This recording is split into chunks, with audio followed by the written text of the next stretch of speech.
একটু এই ভিডিওটা দেখেন, না দেখলে অনেক কিছুই মিস করবেন। আমার আল্লাহ যদি আমার সাথে থাকে, এই পৃথিবীর কাউকে আমার দরকার নাই। মাটির নিচে কবরে আমার আল্লাহ ছাড়া কাউকে দরকার নাই। কিয়ামতের ওই কঠিন মাঠে যখন সব ইয়া নফসি বলবে, ওই মুহূর্তেও আমার আল্লাহ ছাড়া কাউকে দরকার নাই। এই জন্য প্রিয় ভাইরা আমার, আসুন এই জানাজার নামাজের এই গরমের ভিতর থেকে অনুভব করুন, যাকে এখন কবরে রেখে আসবো তার কিরকম গরম লাগবে। এখান থেকে তাকে কবরে রাখার পর আবার খবর যাবে বাহাদুরপুরে, এমপি সাহেব আজকে তো আবার উনি মারা গেছে, সময় আছে একটু জানাজাটা পড়ায়া যান, আবার আসবো। এমন হতে পারে জানাজা আপনারাও আমার জানাজা পড়তে বাহাদুরপুরের মাঠে যেতে পারেন। এই পৃথিবী, এই হলো পৃথিবীর নমুনা।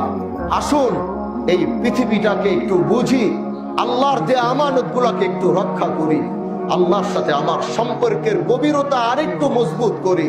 পৃথিবীর কেউ আমার খবর নেক আর না নেক আমার কোনো পরোয়া নাই। আমার আল্লাহ যদি আমাকে মনে রাখে, আমার আল্লাহ যদি আমার খোঁজ খবর রাখে, আমার আল্লাহ যদি আমার সাথে থাকে, এই পৃথিবীর কাউকে আমার দরকার